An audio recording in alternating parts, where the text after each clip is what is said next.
शेर और सियार की कहानी। एक घने जंगल में एक ताकतवर शेर रहता था। वो रोज शिकार करके अपना पेट भरता था। एक दिन वह अपनी गुफा में जा रहा था। तभी उसे रास्ते में एक मरियल सा शियार मिला। शियार ने उसे लेटकर प्रणाम किया। यह देखकर शेर बड़ा हैरान हुआ और शेर ने उससे ऐसा करने का कारण पूछा। क्या हुआ? तुम इतने कमज़ोर कैसे हो गए? और तुम मेरी गुफा के बाहर क्या कर रहे हो? आप इस जंगल के राजा हैं और बहुत ही बलशाली हैं। मैं आपका सेवक बनना चाहता हूँ। कृपया मुझे अपने साथ रख लो। मैं आपकी सेवा करूँगा और आपके द्वारा छोड़े गए शिकार से अपना गुजर बसर कर लूँगा। ठीक है, तुम यहीं गुफा के बाहर रह सकते हो। आपका बहुत बहुत धन्यवाद महाराज। मैं आपका एहसान कभी नहीं भूलूँगा। अब शेर रोजाना शिकार करता और बचा हुआ शियार के लिए छोड़ देता। कुछ ही दिनों में शियार ठीक हो गया। एक दिन शेर पहाड़ी पर बैठकर आराम कर रहा था। तभी शियार ने शेर से कहा। दोस्त, मैं भी अब तुम्हारी तरह शक्तिशाली हो गया हूँ और आज मैं एक हाथी का शिकार करूँगा और उसके बचे कुचे मांस को तुम्हारे लिए छोड़ दूँगा। शेर शियार को अपना दोस्त समझता था, इसलिए उसने उसकी बातों का बुरा नहीं माना। लेकिन शियार को समझाया जरूर कि वो ऐसी गलती नहीं करे। अभी तुम इतने ताकतवर नहीं हो कि तुम हाथी का शिकार कर सको। कुछ देर रुको, फिर दोनों साथ में शिकार पर चलेंगे। शेर ने उसे हाथी के शिकार से रोका, पर वो शियार बहुत ही घमंडी बन चुका था। उसने शेर की बात नहीं मानी और पहाड़ की चोटी पर जा खड़ा हुआ। वहां से उसने अपनी नजरें दौड़ाई और पहाड़ के नीचे हाथियों का एक समूह देखा। उनको देखते ही आवाजें लगाने लगा और एक बड़े हाथी के ऊपर कूद पड़ा। किंतु हाथी के सिर के ऊपर न गिरकर वह उसके पैरों में जा गिरा और हाथी ने उसे दूर फेंक दिया। पहाड़ के ऊपर से शेर सब कुछ देख रहा था। शियार की सारी हरकतें देखकर उसने मन ही मन सोचा कि यदि शियार उसकी बात मान लेता तो आज उसकी ऐसी हालत नहीं होती। शेर पहाड़ी से शियार के पास आता है। मैंने तुम्हें मना किया था, फिर भी तुमने मेरी बात नहीं मानी। तुम्हारे घमंड और लालच की वजह से आज तुम्हारी यह हालत हुई है। माफ़ कर दीजिए महाराज, मुझसे गलती हो गई। मुझे अपनी गलती का पछतावा है। आगे से मैं ऐसी गलती नहीं करूँगा।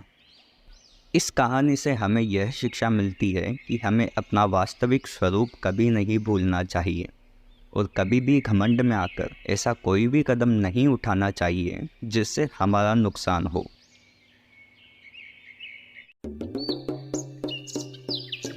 चालाक लोमड़ी और कालू कौवे की कहानी।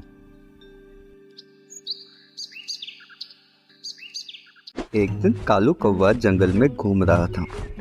अचानक उसे एक चीज का टुकड़ा दिखा और वो बहुत खुश हो गया।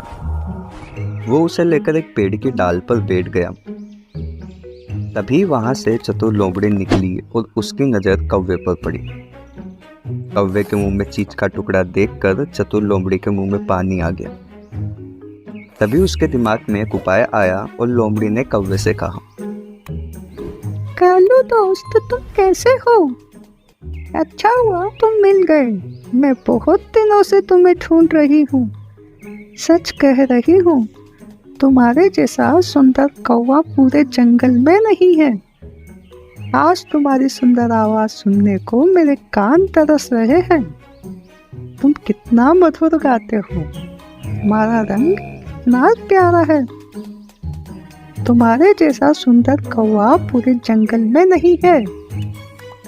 मैंने कभी किसी कौवे को इतना अच्छा गाते नहीं सुना।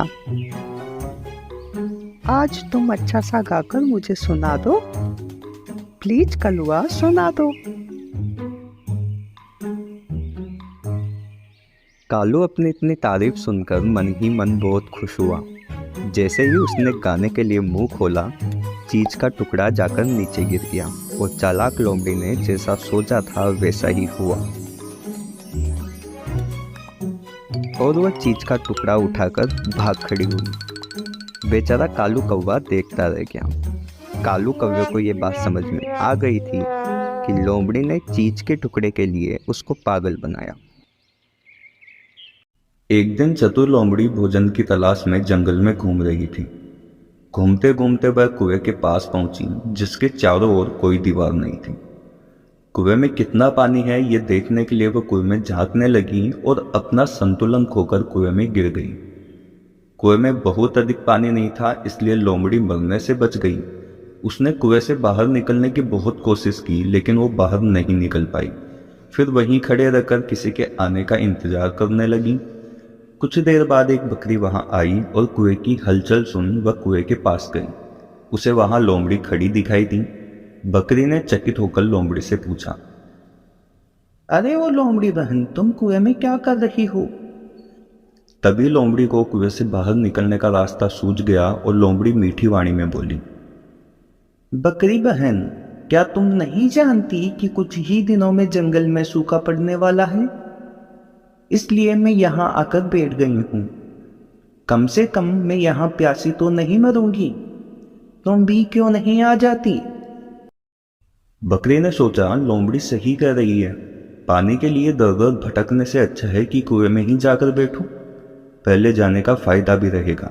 ज्यादा जानवर कुएं में चले गए तो वे कहाँ मुझे कुएं का पानी पीने देंगे। यह विचार आते ही वह कुएं में कूद पड़ी। जैसे ही वह कुएं के अंदर पहुंची, मौके की ताक में बैठी लोमड़ी उसकी पीठ पर चढ़ गई और कुएं से बाहर निकलकर जंगल में भाग गई और मूर्ख बकरी कुएं में ही